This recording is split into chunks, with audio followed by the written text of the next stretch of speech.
everyone, it's Tanya from Vegan in Michigan, and welcome to part 2 of the What is Veganism series. And this is going to be the health benefit aspect of the video series. So let's talk about what the vegan diet actually consists of and what it avoids. So we know that a vegan is somebody who doesn't eat the flesh of any animals, including fish, because fish are often overlooked, and people sometimes still ask if we eat fish, but fish are sentient beings that experience pain and can suffer. So no fish, no eggs or dairy. So there are just as many ways to eat a vegan diet as there are a non-vegan diet. So when you say you're eating a vegan diet, it simply means that you're not eating animals, but it doesn't actually say if you're eating like a junk food vegan diet or a healthful, like whole food, plant-based vegan diet or something in between. So in this section, we'll be talking about the health aspects of a vegan diet.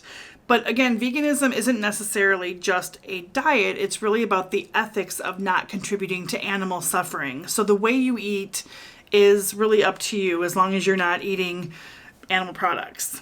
So again, like I'm not a doctor or a nutritionist or anything. I'm a hairstylist and a filmmaker and a vegan activist. So I want to make sure that I make it clear that the places where I'm getting this information from are easily accessible online. And I've actually compiled all of them. I have a Facebook page called Vegan in Michigan. And if you go there, there is a pinned post and it has like 4 sheets, I think at least, of links. And they're all free. There are links and they're all categorized too. So there's links for all of the health information that I'm going to talk about and for everywhere that I got this information from. There's also all the environmental links, all of the animal related ethical links. There are films and books. There's hints on like recipes and things like that. So basically anything that I've ever gotten a benefit out of like learning from, I included in those links. So again, the Facebook page is just Vegan in Michigan. So check it out if you want to. And that would give you, again, I'm not a doctor or nutritionist, so it's like that's where I got all of this information from. So some of the things that are really good places to learn about veganism and the health side are a couple of different documentaries. There's one called Forks Over Knives. It's really, really well loved in the vegan world. And then there's another one called What the Health. That too, that came out a little bit more recently, but they're both really, really excellent documentaries, and they're full of information on like plant-based diets and all the health aspects of veganism. There's also a website called nutritionfacts.org featuring Dr. Michael Greger, and he's kind of a rock star in the vegan world. And his is a nonprofit website run by volunteers, and what they do is peruse and go through all of the peer-reviewed new scientific data that comes out regarding diet and all kinds of like special ingredients and health and anything that's related to the topic of a plant-based diet. And he makes videos on them so that he and his team are constantly going through the latest peer-reviewed science to make sure that all of the videos and information on his channel are reflected with the newest information. And that's, again, nutritionfacts.org. He also has a cookbook and a new book, How Not to Die and How Not to Diet. So let's get clear on like what a whole food plant-based diet is versus a vegan diet. So we know what a vegan is. They abstain from anything having to do with animals, but let's talk about like a whole food plant-based diet. There are a lot of people who follow a whole food plant-based diet, but they're not necessarily vegan. Again, vegan is like about the ethics of not wanting harm to come to animals or other sentient beings.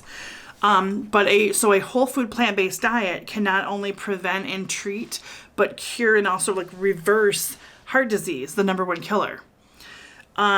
There's also a TED Talk that I have pinned on that form that I was telling you about by Dr. Caldwell Esselstyn, and he calls heart disease a foodborne illness which need never occur.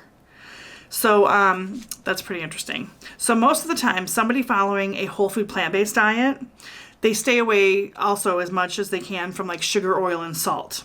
There's a lot of science based that it is the healthiest diet on the planet.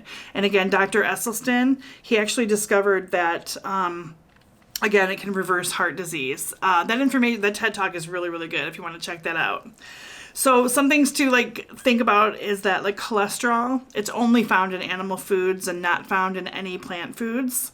Likewise, fiber, which is super important for good gut health, is only found in plant foods, and there's no fiber in any animal foods. So following a diet that looks after your gut is really, really important. It can keep your immune system strong. It can help you absorb nutrients from your food, keep you prevented from certain kinds of cancer. And it also has profound impact on your mood and stress, general health, mental health, and your skin as well. So getting enough fiber is really, really important. So I always joke around about like being overweight, and like, though I have had a lot of great benefits from going vegan myself. So I've been vegan for 4 years, and again, haven't lost any weight, but my immune system is stronger than it has absolutely ever been in my entire life. Like from the year 2000 to 2015, I've had bronchitis every single year, and I would have it, and it would just be that annoying cough that would just go on and on and on, sometimes for absolute like weeks, until I got to the point where I knew what it was. So I would go to the doctor after about a week or so and get on antibiotics, and this thing would just never go away by itself until I got on antibiotics. So I know that I have not had it. And actually, oh gosh, I feel like I'm not superstitious, but I want to knock on wood of some kind, because I haven't had any kind of sickness. Like, I literally can't remember when. Now, I do have a bad ankle, so I have pain from that, but I haven't been like sick. Like, I haven't had a sore throat. I haven't had a cough or a cold or anything like that. I do occasionally get like a little runny nose or something like that, but it like goes away in a day. It's like, I am so happy with my immune system, and I know it's from good gut health from following this diet. I know it is. So that's really cool. Especially like I'm a hairstylist. So when I'm at work, sometimes people will come in and they'll be like really, really sick, and they will come to their appointment even though they missed work or whatever. And so, you know, you can't really avoid it. I live in Michigan. You can't really avoid it being around sick people. So it feels really good to know that I can potentially be around somebody really sick and not get it myself. It's amazing. So that's really cool. So like I said, when I was sick like that with bronchitis, I had to go on antibiotics every single year. And I know that antibiotics affect your gut health, and they make it harder to maintain good gut health. So you want to avoid antibiotics as often as you possibly can. Antibiotics in the food supply are linked to growing antibiotic resistance. It's an epidemic. Infections, once considered easily treatable, are now like failing because people have an antibiotic buildup in their bodies already because of the food system. So according to the Center for Disease Control and Prevention, at least 23,000 people will die from previously treatable illnesses such as MRSA and C. diff. So there are so many reasons to go vegan. Whatever your goals are, a plant-based diet can help. A good thing to remember is that veganism is a multi-beneficial lifestyle. You can take better care of yourself, better care of the animals, and better care of the planet. It's a win-win-win.